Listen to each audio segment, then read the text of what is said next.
Guys, কেমন আছেন আপনারা? আশা করি আলহামদুলিল্লাহ আমরা ভালো আছি, আপনারা ভালো আছেন। আমি এখন এই যে পুঁই শাকের গুঁড়া দিয়ে, বিচি দিয়ে আর পাতা দিয়ে ইলিশ মাছ দিয়ে তরকারি রান্না করব।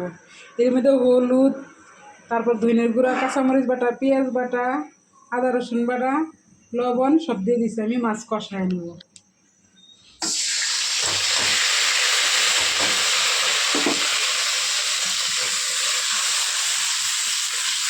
মশলাটা কষায় নেব। মশলা কষানোর জন্য তারপরে আমি মাছটা দিয়ে দিব।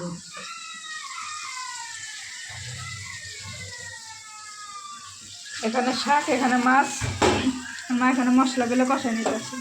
আমরা এখন মাছটা দিয়ে দিব, মাছ কষায় নিব। এখন একটু বেশি দিন, একটু বেশি দিন। দেখেন মাছটা আমরা কষায় নিব। এখন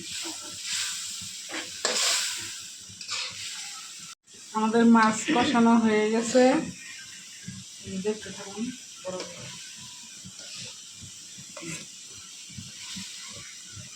এখন মাছটা ধুলে নিতেছে, নেওয়ার পরে শাক দিয়ে দিব। তো না, তারপরে শাক কষাবো। ইলিশ মাছের মাথা, ইলিশ মাছ দিয়ে পুঁই শাক দিয়ে, পুঁই শাকের যেগুলো হালকা হালকা ফল হয়েছে সেগুলো দিয়ে রান্না করলে মজা লাগে। সেজন্য মা রান্না করতেছে। আমি দিয়ে দিলাম পুঁই শাক করলে যেগুলো হালকা হালকা ফল আছে, ফলে না বাতিয়ে নি কুমলা, এরকম করে রান্না করলে সেই টেস্ট লাগে, সেই মজা লাগে, সেই মজা। কাঁচামরিচ দিয়ে দিলাম,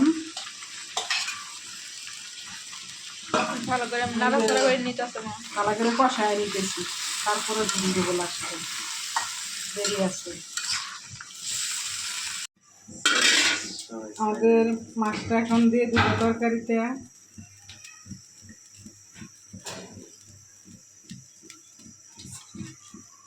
তরকারিতে মাছ দিয়ে দিলাম, এখন ঢাকিয়ে রাখবো। খুব সুন্দর তরকারি মজা হয়েছে। এই যে আমাদের পুঁই শাকের দিয়ে ইলিশ মাছ দিয়ে রান্না করছে, খাইতেছে আমার দেওয়ার মজা হয়েছে, বুঝলেন অনেক। আপনারা আমাদের পাশে থাকেন, লাইক করেন, শেয়ার করেন, সাবস্ক্রাইব করেন, আমাদের সঙ্গে থাকেন।